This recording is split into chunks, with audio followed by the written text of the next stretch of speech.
जय हिंद, नमस्कार। मैं अंबर जैदी स्वागत करती हूँ आप सबका एक बार फिर से हमारे आज के कार्यक्रम में। दोस्तों, आप सब जानते हैं कि भारत और अमेरिका के बीच में जो ट्रेड वॉर चल रही है, उसमें भारत की तरफ से तो कोई ऐसा खास रिएक्शन नहीं आ रहा है, लेकिन अमेरिका की तरफ से लगातार कुछ ना कुछ बयानबाज़ी आती है। आप सबको याद होगा कि प्रेसिडेंट डोनाल्ड ट्रंप ने भारत को लेकर ये कहा था कि भारत की इकॉनमी जो है, वो डेड इकॉनमी है और साथ में अभी जो खबर है वो ये कि जो मूडी है उन्होंने कहा है कि जो यूएस इकॉनमी है वो रिसेशन में जा सकती है। लेकिन डोनाल्ड ट्रंप ने इंडिया को कहा था कि इंडिया डेड इकॉनमी है। अब एक खबर ये भी है और कई सारी और खबरें साथ में हम पूरे इस मामले से जुड़ी हुई आपके साथ साझा करेंगे। और दूसरी खबर इसमें साथ ही में इससे जुड़ी ये है कि the economy is headed for stagflation but this time it's different.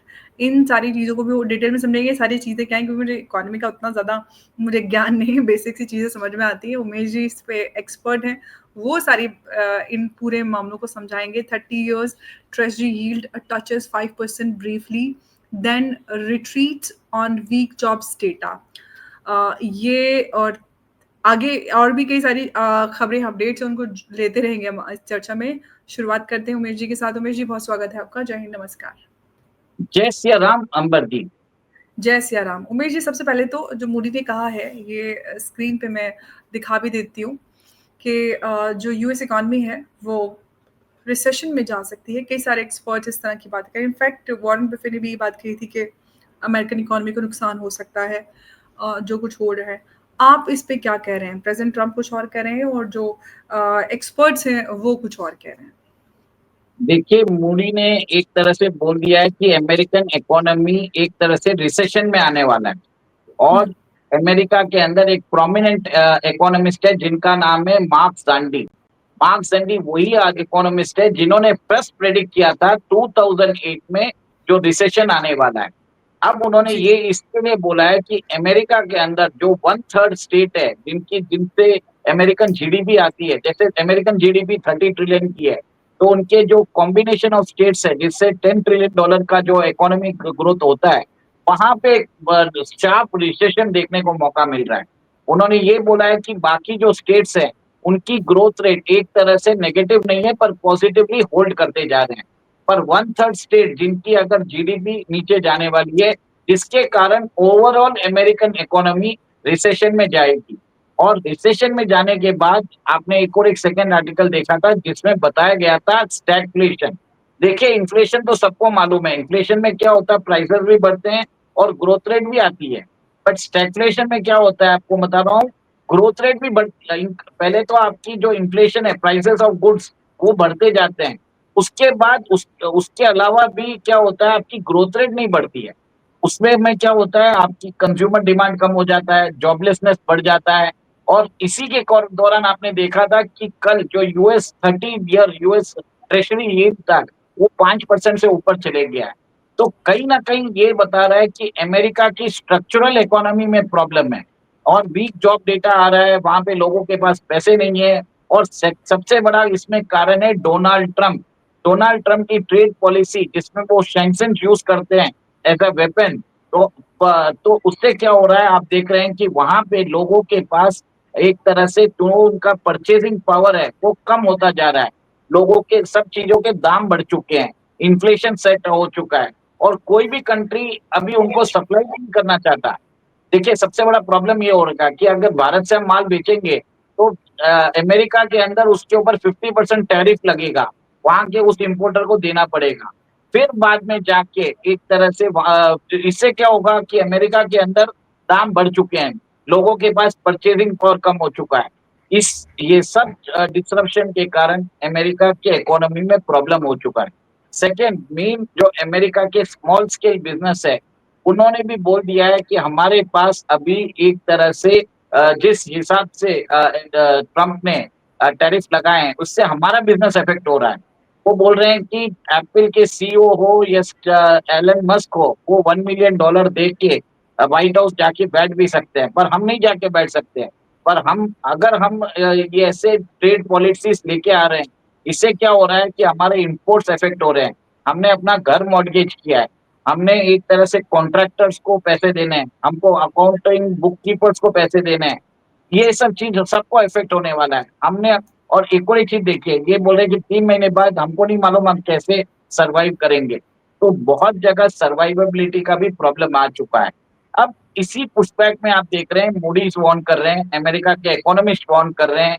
और इससे आप ये देखिए कि अमेरिकन इकोनॉमी टेलस्पीड में जा चुका है और उनकी जो बॉन्ड यील्ड है, जो 30 ईयर बॉन्ड यील्ड है, जनरली 5% पहुंचती नहीं है, कल 5% भी हिट की थी। इसका मतलब क्या है, अमेरिका के अंदर $38 ट्रिलियन का उनका डेट है। अगर बॉन्ड यील्ड 5% चले जाती है, उनका इंटरेस्ट पेमेंट हो जाता है $1.9 ट्रिलियन। 38 ट्रिलियन का 5% डायरेक्ट बता रहा हूं आपको। और ये जो है अमेरिका का डेफिसिट और बढ़ाएगा। डेफिसिट बढ़ाने से इन्फ्लेशन बढ़ रहा है। और एक चीज आप देखिए, इसके साथ फेड के बताया जाता है कि फेड अपना इंटरेस्ट रेट भी कम करने वाला है। सितंबर 17 को वो कम करने वाला है। और सितंबर 17 को जैसे ही वो कम करेगा फेड अपना इंटरेस्ट रेट, आप ये देखेंगे कि अमेरिका के अंदर इन्फ्लेशन और बढ़ेगा। इन्फ्लेशन और बढ़ने से इसके कारण स्टैग्फ्लेशन आएगा। तो ये चीज बता रहा है कि अमेरिका इकोनॉमी आज डेड होने वाली है। और इसका आप देख ऑलरेडी देख चुके हैं कि कैसे गोल्ड और सिल्वर का दाम बढ़ता जा रहा है। सब लोग अपना पैसा अमेरिकन इकोनॉमी से निकाल रहे हैं, ट्रेजरी बॉन्ड से निकाल रहे हैं, और वो शिफ्ट हो रहे हैं गोल्ड एंड सिल्वर में, क्रिप्टो में। और ये एक तरह से क्लासिक वेल्थ ट्रांसफर हो रहा है। और दूसरी तरफ भारत के अंदर कल हमने देखा, हमने जीएसटी का रैशनलाइज किया हमारे प्रधानमंत्री मोदी जी ने। और उसके द्वारा आपने देखा है कि कैसे जो 12% का जो स्लैब है उसमें से जितने भी गुड्स थे उनको 5% में डाल दिया है। और जो 28% का जो स्लैब था उसके अंदर जितने भी गुड्स थे वो 18% में डाल दिया है। तो कहीं ना कहीं देश के अंदर एक तरह से कंजम्पशन डिमांड बढ़ाने की कोशिश की जा रही है। देश के अंदर जो सेक्टर्स है, जो क्रिटिकल सेक्टर्स है, उनके अंदर भी टैक्स रैशनलाइजेशन की बात की गई है। फिर बाद में आपको इजी रिफंड मिलेगा। फिर आपको इनपुट क्रेडिट के ऊपर भी उन्होंने एक तरह से बहुत सारे फैसले लिए हैं। और ये फैसला यूनानिमस आया है। आप ये देखिए, इससे भारत सरकार को कुछ प्रॉब्लम जरूर होगा राजस्व में, पर डोमेस्टिक डिमांड बढ़ाने की जरूरत है। अभी देखिए, अमेरिका ने 50% टैरिफ लगाई है उन गुड्स के ऊपर जो लेबर इंटेंसिव है, जैसे टेक्सटाइल्स होता है, जेम्स होता है, लेदरवेयर होता है, मरीन एक्सपोर्ट्स होता है। अब क्या होगा, वो जो क्वांटम है उसका $50 बिलियन का है। अगर आप इंडियन गुड्स में, इंडियन वैल्यू में देखें तो 4,25,000 करोड़ का होता है। तो एवरेज समझ लीजिए 35,000 करोड़ का जो गुड्स एंड एक्सपोर्ट जो गुड्स है वो इंडियन मार्केट में बिकेगा। अब अमेरिका में जो गुड्स जाते हैं वो हाई क्वालिटी के होते हैं। ओवर सप्लाई इंडियन मार्केट में होगा तो क्या होगा, यहाँ पे कंज्यूमर प्राइसेस सबके गिरेंगे। इससे फायदा अल्टीमेटली किसको होगा, हम और आप जैसे नॉर्मल लोगों को होगा। इनकम टैक्स की लिमिट उन्होंने 12,75,000 से बढ़ा दी है, पहले 6,75,000 था। 6 लाख की आपको रिबेट ऐसे ही दे दी है। उसके बाद जीएसटी के अंदर उन्होंने 12% और 28% के जो स्लैब्स है उसको खारिज करके, कंप्लीटली खत्म करके उसको 5 और 18 में लेके आ गए। तो ये रैशनलाइजेशन भी हुआ है। इससे क्या होगा, लोगों के हाथ में पैसे ज्यादा आएंगे। हेल्थ इंश्योरेंस प्रीमियम पे उन्होंने जो पहले मेरे ख्याल से 18% टैरिफ लगता था उसको 0% कर दिया है। एजुकेशनल जो आइटम्स है, जैसे बुक्स होता है, क्रेयॉन्स होते हैं, उन सब पे भी 0% कर दिया है। इससे मतलब भारत सरकार क्या चाहती है कि देश के अंदर कंजम्पशन बढ़े, डिमांड वैसे बढ़ेगा, इससे देश के अंदर जॉब्स बढ़ेगा। हमारा आज भी हमारा जीडीपी 72% हम देश के अंदर ही हम कंज्यूम करते हैं। इसकी मात्रा हम बढ़ाने वाले हैं। उसके अलावा आप देख रहे हैं कि कैसे हम फ्री ट्रेड एग्रीमेंट भी हमने एक तरह से चालू कर दिया है। और हम ईयू के साथ, कल ईयू के जर्मन जर्मन फॉरेन मिनिस्टर भारत आए थे। उन्होंने बोल दिया है, what India is Asia for us and we are the Europe for India. मतलब जर्मनी यूरोप है और इंडिया एशिया है। और हम इसके अंदर फ्री ट्रेड एग्रीमेंट करेंगे और फ्री ट्रेड एग्रीमेंट के कारण यू विल सी दैट दोनों कंट्रीज के बीच में ट्रेड बढ़ेगा। ओके, दिस विल हैपन अंबर जी। और सेकंड आप ये देखिए, हम ओमान के साथ कर रहे हैं, हम बात हो रही है रशियन लेड ईयू उनके साथ कर रहे हैं। ईएफटीए जो ट्रेड एग्रीमेंट हमने 4 कंट्रीज से एक साथ किया है वो अक्टूबर 1 से चालू हो जाएगा। ईयू के साथ हमने यूके के साथ ट्रेड एग्रीमेंट कर लिया है। तो ट्रेड एग्रीमेंट हम करके हम डाइवर्सिफाई कर रहे हैं हमारे एक्सपोर्ट्स। शॉर्ट टर्म में प्रॉब्लम ज़रूर आएगा, पर आप ये देखेंगे कि इंडियन इकोनॉमी रेज़िलिएंट है। Indian economy can absorb this shocks. इसके लिए घर के अंदर ही उन्होंने एक तरह से रिबेट्स दिए, उन्होंने जीएसटी में इतनी बड़ी छूट दी, जिससे इकोनॉमी में बताते हैं कि 30 बेसिस पॉइंट्स का इज़ाफ़ा होगा। अब जो पिछले दिन जो जीडीपी में नंबर्स आए थे, उसके अंदर देखा था आपने कि सब लोग बात कर रहे थे 6.5, 6.7 की ग्रोथ रहेगी। तो ग्रोथ एक्चुअल आई है 7.8%। तो ये भी देखिए एक तरह से पॉजिटिव खबर है। जबकि अमेरिका के अंदर स्ट्रिंग्स ऑफ आप देख रहे हैं कि नेगेटिव खबर आ रही है और हमारे यहाँ पे आप स्ट्रिंग ऑफ पॉजिटिव खबर देख रहे हैं। और भी हुँ, बताता हूँ अंबर जी, पिछले दिनों जैसे आपने देखा होगा हुँ, अ, अमेरिकन राष्ट्रपति ने बोला है हम जो अमेरिकन टेक कंपनीज को, जैसे उन्होंने मेटा को बोला है, अल्फाबेट को बोला है, अमेज़न को बोला है, माइक्रोसॉफ्ट को बोला है, नेटफ्लिक्स को बोला है कि आप इंडिया में इन्वेस्ट मत करिए, आप इंडिया में जॉब मत रखिए। पर एप्पल अपना आईफ़ोन 17 का प्रोडक्शन इंडिया में ही पूरा कर रहा है। सेकंड अभी बात आई है कि इंडियन जो न्यूज़ आ रही है, जो बिग टेक है, जो अमेरिकन बिग टेक, उन्होंने पिछले 1 साल में 30 से 50,000 लोगों को हायर किया है, आप सोचिए। और नई हायरिंग उनकी 75,000 है, क्योंकि 25,000 लोगों ने छोड़ा भी है। तो इसके कारण नेट न्यू हायरिंग इज़ 75,000। उसके अलावा गूगल ने एक तरह से बताते हैं कि हैदराबाद के अंदर बहुत बड़ी लैंड की लीज़ ली है।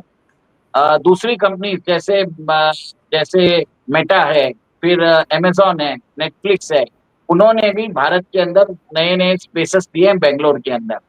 इनफैक्ट अभी बता रहा हूँ कि इवन टिकटॉक ने भी चालू कर दिया है हायरिंग इंडिया में। तो आप हुँ। ये देख रहे हैं कि अमेरिकन बिग टेक के इन्वेस्टमेंट आ रहे हैं, चाइनीज़ बिग टेक के भी चालू हो रहे हैं। और ये भी बता देता हूँ, टेस्ला ने अभी तक अपनी 600 कार की बुकिंग उनको मिल गई है इंडियन मार्केट में। और ये सब चीज़ें इससे बताया जाता है कि अमेरिका के बोलने के बावजूद, अमेरिकन प्रेसिडेंट के बोलने के बावजूद, American companies are investing in India. वहाँ यहाँ पे प्रॉपर्टीज़ ले रहे हैं, लीज़ लॉन्ग टर्म लीज़ ले रहे हैं। They are hiring people in India. इसका मतलब क्या है कि अमेरिका के प्रेसिडेंट की कोई वैल्यू नहीं रह गई है, वहाँ की बिग टेक भी उनको रॉयली इग्नोर कर रही है। This is what I want to say. Indian economy में ग्रोथ आ रहा है, इंडियन इकोनॉमी में आज भी कोई रेज़िलिएंट है, अमेरिकन टैरिफ से कोई फ़र्क नहीं पड़ रहा है हमको। This is what I want to say. तो अब अगर हम जो 2 पैरेलल्स हैं इसमें, एक तो ये कि एक तरफ ट्रम्प कहते हैं इंडियन इकोनॉमी इज़ डेड, और साथ में उन्होंने रशिया को भी बोला था, छोड़ा नहीं था उनको भी। लेकिन जो हकीकत है वो अभी हमारे सामने है। यूएस के जो इकोनॉमिस्ट एक्सपर्ट्स हैं वो कुछ और कह रहे हैं, डोनाल्ड ट्रम्प कुछ और कह रहे हैं, और भारत की जो ग्रोथ है वो एक अलग है। इस सब को देखते हुए आप सबसे पहले यूएस इकोनॉमी के अगर भविष्य की बात करें तो नियर फ्यूचर में क्या नज़र आ रहा है आपको? देखिए, यूएस इकोनॉमी में बहुत सारे इकोनॉमिस्ट ने बोल दिया, मेरे बोलने से कोई फ़र्क नहीं पड़ता है। मूडी ने बोल दिया है, मार्क ज़ेंडी ने बोल दिया है, उनके खुद के जो इकोनॉमिस्ट है, जेफरी सैक्स ने बोला है और रॉबर्ट वुल्फ ने बोला है। अब इतने बड़े इकोनॉमिस्ट बोलने के बाद मेरा तो कोई मतलब ही नहीं रहता है। अब इसका एक ही है, कॉमन व्यू आ रहा है कि रिसेशन में जाने वाला है, स्टैग्फ्लेशन में जाने वाला है और वहाँ पे जिस अभी तो क्या है, सप्लाई चेन उन्होंने एक तरह से टैरिफ आने से पहले उन्होंने एक्यूमुलेट कर दिया था। इसका जो इफ़ेक्ट आएगा आपको नवंबर में मालूम पड़ेगा। अक्टूबर या नवंबर में आपको ये रियल डेटा मालूम पड़ जाएगा, जब जॉब लॉस होंगे, वहाँ पे जो स्मॉल बिज़नेसेस है अमेरिका में बंद होना चालू होंगे, तब डोनाल्ड ट्रम्प के खिलाफ पुशबैक आएगा, तब उनको समझ में आएगा। तब तक अमेरिकन प्रेसिडेंट जो बकवास करना है उनको करने दीजिए, इनको डेड बोलने दीजिए, वो देखेंगे। वो खुद अपनी चिता जला रहे हैं। आप ये बता देता हूँ, अमेरिकन प्रेसिडेंट ने एक तरह से जिस उनके मोटर माउथ होने से, उनकी बकवास के कारण कोई उधर इन्वेस्टमेंट करने को तैयार नहीं है, सब अमेरिका से दूर भाग रहे हैं। और कब ये इनका मूड बदलेगा, किसको नहीं मालूम है। ही इज़ अ व्हिम्सिकल पर्सन और जहाँ तक लोगों को समझ में नहीं आ रहा है कि इस आदमी से थोड़ा दूर ही रहो, इससे जितना कम बात करो, जितना इंटरैक्शन कम करो, इससे ठीक है। देखिए, he is losing a trust from his allies और जिस हिसाब से उन्होंने इंडिया के साथ किया है, तो कहीं न कहीं वहाँ पे जेक सुबिलन ने बोल भी दिया है कि ट्रम्प अपने पर्सनल वेल्थ के लिए इंडिया को पेनलाइज़ कर रहे हैं, क्योंकि उनको पाकिस्तान के साथ रिश्ते बढ़ाने हैं और पाकिस्तान के दौरान जो बताया जाता है उनकी जो पर्सनल कंपनी है वर्ल्ड लिबर्टी फाइनेंशियल, जिसमें उनके दोनों बेटे एक तरह से वेल्थ छाप रहे हैं और वो लोग उधर कर रहे हैं। इसके कारण हम इंडिया से हमारा जो 30 साल का रिलेशनशिप है हम खराब कर रहे हैं। तो ये सबसे बड़ा पागलपन है। और अंबर जी ये भी बता देता हूँ, इन्होंने अभी अमेरिकन बिटकॉइन करके एक नया ये इंस्ट्रूमेंट लेके आ रहे हैं क्रिप्टो में, और वो नैसडैक में भी ट्रेड होने वाला है। तो कहीं ना कहीं बात यहाँ तक आ रही है कि ट्रम्प की जो पर्सनल वेल्थ है पिछले 6 महीने में $5 बिलियन तक बढ़ चुकी है। अब ये सब ऑफिशियली डेटा आ रहा है। मतलब यूएस इकोनॉमी का डेटा कुछ और है और ट्रम्प इकोनॉमी का डेटा कुछ और है। यही ट्रम्प यही हो ट्रम्प देखिए, ट्रम्प इकोनॉमी एक तरह से ट्रम्प की जो फैमिली डायनेस्टी है उनकी जो वेल्थ है वो ऊपर जाती जा रही है। American economy is going down to gutters. Indian economy resilient है, इंडियन इकोनॉमी में भी ग्रोथ आ रही है। बिग टेक जो है भारत के अंदर इन्वेस्ट कर रहा है, वहां पे हायरिंग कर रहा है, लॉन्ग टर्म लीज दे रहा है। इसका मतलब है they are having faith in the Indian economy. Apple पूरा प्रोडक्शन, आईफोन का प्रोडक्शन इंडिया में कर रहा है। This shows a lot of जो भारत के ऊपर जो उनका विश्वास है वो अडिग है। This is the ultimate crux of everything, ये मैं बताना चाहता हूँ। लेकिन उमेश जी, यूएस इकोनॉमी सबसे पावरफुल इकोनॉमी है, सबसे बड़ी इकोनॉमी है। अगर इस तरह के हालात पैदा होते हैं तो ग्लोबल इकोनॉमी पे आप क्या इसका असर देख रहे हैं, और जो ग्रोइंग इकोनॉमीज हैं जो आगे बढ़ रही हैं उनके ऊपर खास तौर से? देखिए, अमेरिकन इकोनॉमी तो एक बार ऐसा पहले आता था कि America sneezes the world gets the fever, ऐसा कुछ आता था। तो जरूरत से है 30% ऑफ द वर्ल्ड इकोनॉमी है, डेफिनेटली फर्क तो पड़ेगा। और बट एक चीज आप लोग नोट करिए, भारत के ऊपर इतना फर्क नहीं पड़ेगा, भारत का उल्टा असर हो रहा है। In fact we are seeing larger capital allocation happening in Indian market. We are hmm. seeing lot of funds coming. Hedge funds are investing in India. Global capacity centers यहाँ पे खुल रहे हैं, और भी यहाँ पे हायरिंग होती जा रही है। जहाँ यूएस में फायरिंग हो रही है, इंडिया में हायरिंग हो रही है। This is the difference. बिल्कुल, वो नज़र भी आ रहा है और वो फ्रस्ट्रेशन अमेरिका के अंदर नज़र आ रही है, क्योंकि जो ग्रोइंग इकोनॉमीज़ थी और जो कभी जिनको अमेरिका ग्लोबल साउथ समझता था, और वो छोटे-छोटे देश जो आगे बढ़ने की कोशिश कर रहे हैं, वो सबसे पहले तो चाइना उनके बगल में आके खड़ा हो गया। अब भारत भी उधर ही आ रहा है, तो काफ़ी प्रॉब्लम हो रही है। और ये सारे जो चेंजेज़ हैं जियोपॉलिटिकल ख़ास तौर से, वो एक्सेप्ट अमेरिका कर नहीं पा रहा है। अब परिणाम इनके सामने है, और यूएस की फ्रस्ट्रेशन भी सामने, हकीकत भी सामने है, चाहे प्रेसिडेंट ट्रम्प कुछ भी बोले रशिया और भारत को लेकर। और दूसरी तरफ ये भी है कि वो खुद चाहते हैं कि रशिया के साथ उनके रिश्ते बेहतर हो जाएं, और भारत के साथ जो कुछ चल रहा है ये अभी एक एक रोमांच बना हुआ है कि क्या कुछ इसमें एंड में नजर आएगा। मुझे कुछ और ऐड करना चाहते before I close the bus show? इतना ही बोलूंगा, प्रधानमंत्री मोदी जी पे विश्वास रखिए। यहाँ पे देश के अंदर सीआईए ने रेजिम चेंज ऑपरेशन चालू कर दिया है।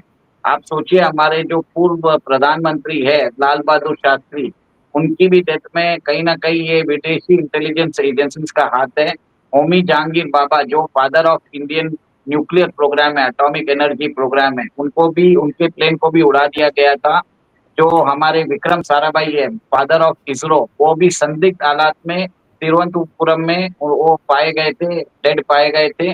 और कोई किसी, अभी रिसेंट में किसी को भूलना नहीं चाहिए, नंबी नारायणन को, जो भारत के अंदर क्रायोजेनिक इंजन की रिसर्च कर रहे थे, उनको भी फंसाया गया, उनका करियर डिस्ट्रॉय किया गया। अपार्ट फ्रॉम दैट, इंडिया के अंदर 2000 साइंटिस्ट जो है उनको समय समय पे, रिसर्चर साइंटिस्ट जो हमारे एटॉमिक प्रोग्राम्स में काम कर रहे थे, मिस्टीरियसली मारे गए हैं। ये ऑलरेडी डेटा इंटरनेट पे है, आप सब लोग देख सकते हैं। CIA wants to destroy the intellectual capital of India, ये काम कर रहे हैं। डोंट, आप इनको हल्के में मत लीजिए। और मोदी जी अगर पुतिन के साथ 45 मिनट्स की बात किए हैं उनकी कार में, और उधर किधर और नहीं किए, और किसी के सामने नहीं किए, तो कहीं ना कहीं आप देखिए कि कुछ ना कुछ जरूर है। और मोदी जी ने बोल दिया है, मैं पर्सनली, मुझे बहुत प्रॉब्लम होने वाली है, क्योंकि मैं देश के किसानों और मछुआरों के इंटरेस्ट को मैं सौदा नहीं करने वाला।